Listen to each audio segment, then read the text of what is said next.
सुपीक जमिनीवर 12 जिल्ह्यात नांगर फिरवून शक्तीपीठ महामार्गाची आखणी झाली आहे। सुमारे 40,000 कोटींचा रस्ता 1,10,000 कोटींचा दाखवून भ्रष्टाचाराचा नवा प्रकल्प राबवला जातोय।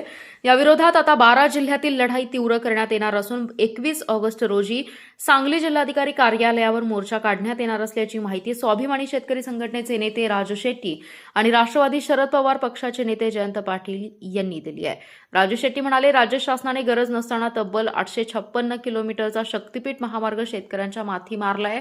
वास्तविक या महामार्गाला पर्यायी असा रत्नागिरी नागपूर हा राष्ट्रीय महामार्ग आहे, पण तरी देखील या महामार्गाचा अट्टहास केला जातोय। या शक्तीपीठ महामार्गासारख्या मोठ्या प्रकल्पाच्या माध्यमातून भाजप हा सर्वात श्रीमंत पक्ष बनू लागलाय। या महामार्गामुळे तब्बल 25,000 एकर शेती बाधित होणार आहे, त्यापैकी 18,000 एकर शेती बागायती आहे। तसेच या महामार्गामुळे सांगली, कराड, वाळवा आणि पुढे शाहूवाडीपर्यंत पुराचे परिणाम दिसणार आहे। त्यामुळे हा महामार्ग शेतकऱ्यांना आणि शेतीला पुराच्या खाईत लोटणारा ठरेल। या विरोधात दिनांक 21 रोजी सकाळी 11 वाजता जिल्हाधिकारी कार्यालयावर मोर्चा काढण्यात येणार आहे। या मोर्चात जयंत पाटील, खासदार विशाल पाटील, आमदार विश्वजित कदम सहभागी होणार आहेत। यावेळी संदीप राजोबा, धनाजी गुरव, बीजी पाटील उपस्थित होते।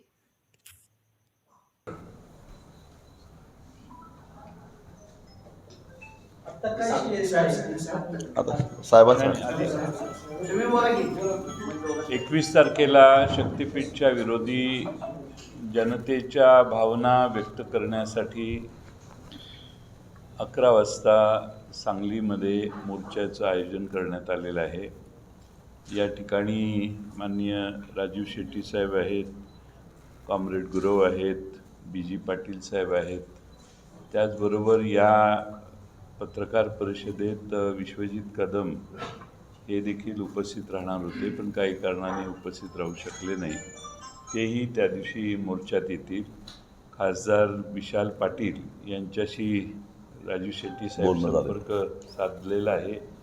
त्यामुळं या जिल्ह्यामध्ये शक्तीपीठ महामार्गाची आवश्यकता नाही आणि तो शक्तीपीठ महामार्ग होऊ नये अशासाठी यापूर्वी अनेक ठिकाणी सभा झाल्या आहेत, मोर्चे झाले आहेत, आंदोलनं झाली आहेत। काही दिवसापूर्वी पंढरपूरला एक सभा आणि मोर्चा झाला। नामदेवाच्या पायरीला जाऊन आम्ही साकडं घातलं की परमेश्वराने, विठ्ठलाने सरकारला योग्य बुद्धी द्यावी। प्रचंड पैसे खर्च करून ज्या भागातून आपण मार्ग काढतोय त्या भागात आधीच दळणवळणाच्या चांगल्या सुविधा आहेत। त्यामुळं लोकांच्या जमिनी घेणं हे योग्य होणार नाही। ज्या भागातून हा रस्ता जातोय, सांगली जिल्हा, कोल्हापूर जिल्ह्याचा भाग बघितला तर अतिशय सकस जमिनी, काळ्या जमिनी आणि शेतकऱ्यांनी स्वतःच्या खर्चाने गुंतवणूक करून, कर्ज काढून इरिगेटेड केलेल्या जमिनी या सरकारने घेणं टाळलं पाहिजे अशी आमची सुरुवातीपासून भूमिका आहे। आणि म्हणून या मोर्चामध्ये शक्तीपीठ महामार्गात जी गावं, जे तालुके येतात त्या भागातल्या जनतेचा विरोध व्यक्त करण्यासाठी सांगलीला मोर्चा काढला। यापूर्वी कोल्हापूरला एक मोर्चा झाला, सोलापूर जिल्ह्याचा मोर्चा पंढरपूरला झाला, परभणी आणि अन्य जिल्ह्यात देखील त्याचं आयोजन आता पुढच्या काही दिवसात आहे। त्याच पद्धतीनं आता सांगलीला जिल्हाधिकाऱ्यांच्या कार्यालयावर हा मोर्चा नेण्याचं आम्ही ठरवलेलं आहे। सांगलीतले किती क्षेत्र बाधित आणि किती शेतकरी असा अंदाज आपण काय करायचं?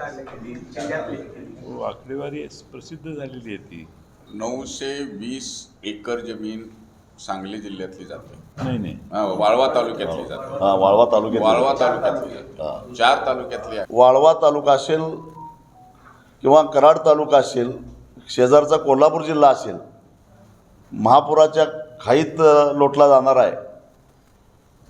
कारण आता केंद्रीय जल आयोगानं कबूलच केलेलं आहे की अलमट्टीच्या पाण्यामुळं सांगली कोल्हापूरला पूर येतो, हे आता अधिकृतरित्या कबूल केलेलं आहे। याचं कारण महापुरामध्ये पात्राबाहेर पाणी जेव्हा पडतं त्यावेळी त्या पाण्याच्या प्रवाहाला अडथळा निर्माण झाला की फूग तयार होते आणि 15-15 दिवस पूर रेंगाळतो। पूर्वी पूर यायचा पण 2-4 दिवसामध्ये तो ओसरायचा। आज शक्तीपीठ महामार्गाच्या माध्यमातून मोठा भराव निर्माण झाला तर कराड शहराला जो पूर्वी सांगली शहराला धोका होता तो आता कराड शहराला, त्याचबरोबर वाळवा तालुक्यातील अनेक गावं, पार अगदी सांगली कोल्हापूर जिल्ह्यातील कोकरूडपर्यंत, शाहूवाडीपर्यंत, मलकापूरपर्यंत आणि इकडे सांगली जिल्ह्यातील कोकरूडपर्यंत त्याचा परिणाम दिसणार आहे. आणि म्हणून या रस्त्याची आम्हाला गरज नाही आहे.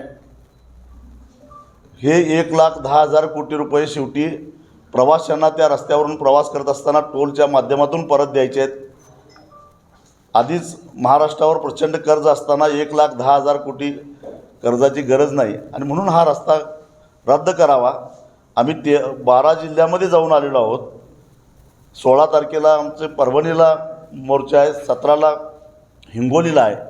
सगळीकडं शेतकऱ्यांचा विरोध आहे आणि म्हणून सांगली जिल्ह्यातल्या शक्तिपीठ बाधित, त्याचबरोबर शक्तिपीठ महामार्गामुळं संभाव्य पूरबाधित या सगळ्या शेतकऱ्यांना घेऊन आम्ही 21 ऑगस्टला क्रांतिसिंह नाना पाटील यांच्या पुतळ्यापासून जिल्हाधिकारी कार्यालयावर सकाळी 11 वाजता एक प्रचंड मोठा मोर्चा काढणार आहोत आणि त्या मोर्चाच्या माध्यमातून सरकारला आम्ही इशारा देणार आहोत की संयुक्त मोजणी करण्यापासून आम्ही त्याला अडथळे आणू, कारण शक्तिपीठ महामार्ग हा शेतकऱ्यांना नको असलेला महामार्ग आहे. तारीख वेळ सांगितली. हां, 21 ऑगस्ट, वेळ सकाळी 11 वाजता. हां, क्रांतिसिंह नाना पाटलांचा पुतळा ते जिल्हाधिकारी कार्यालय.